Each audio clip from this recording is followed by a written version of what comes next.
Governments like to say they are helping you. They talk about freedom, safety, and opportunities.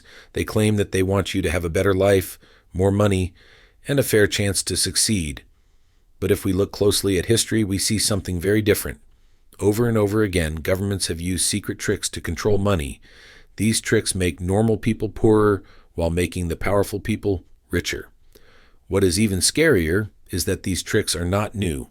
They have been used again and again for hundreds and even thousands of years.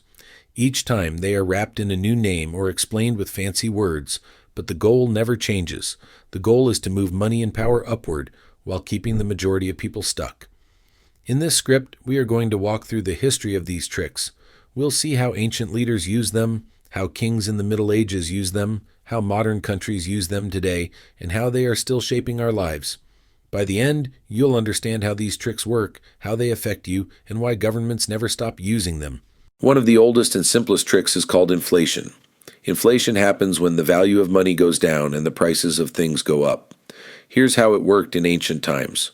When a government wanted to spend more money than it collected in taxes, it had two choices.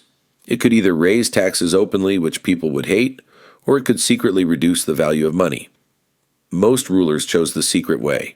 The Roman Empire was very good at this trick. In the 3rd century, the Roman emperors needed more money to pay for their armies and wars, but they didn't want to anger the citizens by raising taxes too high. So they started changing their main coin, the denarius. At first, the denarius was almost pure silver. People trusted it because silver had real value. But over time, the emperors reduced the silver inside the coin. They mixed it with cheap metals like copper. Soon the coin had only a thin silver coating on the outside, while most of it was copper inside. The empire acted as if nothing had changed, but the truth was clear. The money was worth less. People who saved silver coins were cheated. Prices rose quickly.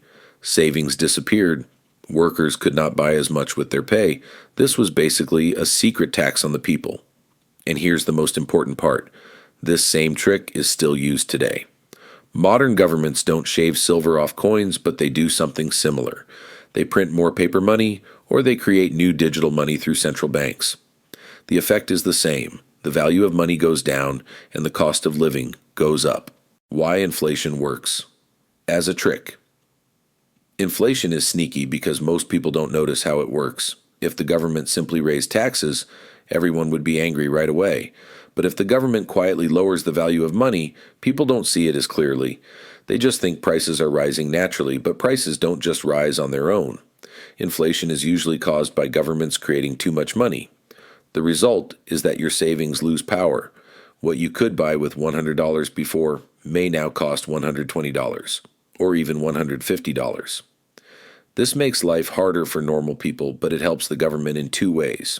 It makes their debts easier to pay back because they can use cheaper money. It lets them spend more without admitting it to the public. That's why inflation has been called a hidden tax. It takes wealth from you without the government ever asking your permission. The second trick, forced loans in the Middle Ages.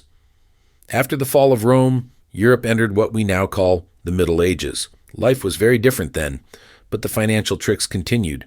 This time, kings and queens used something called forced loans. Here's how it worked.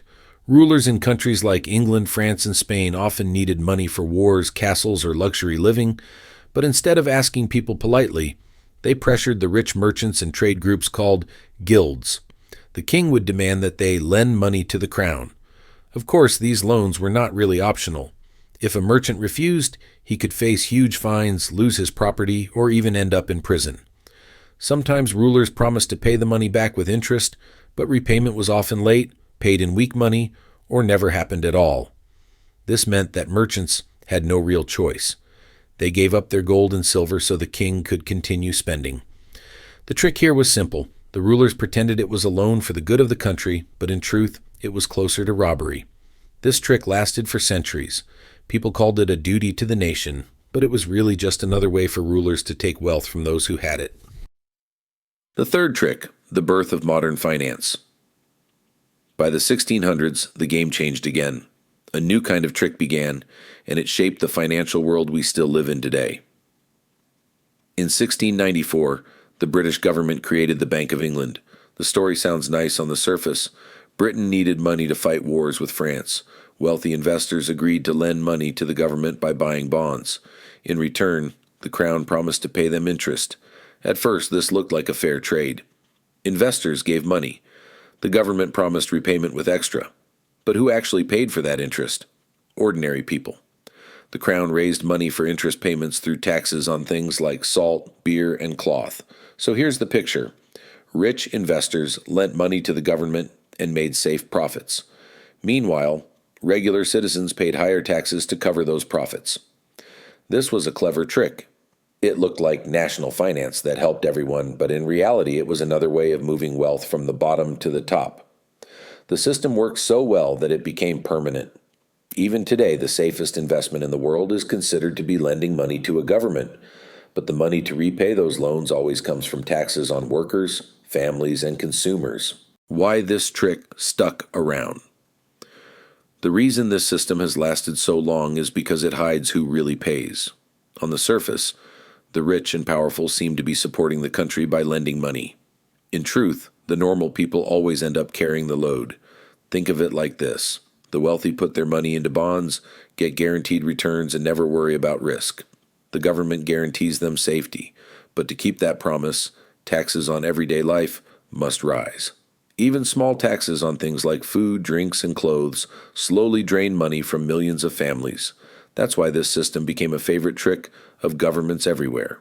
It makes the rich richer, keeps governments funded, and leaves the poor struggling under hidden costs.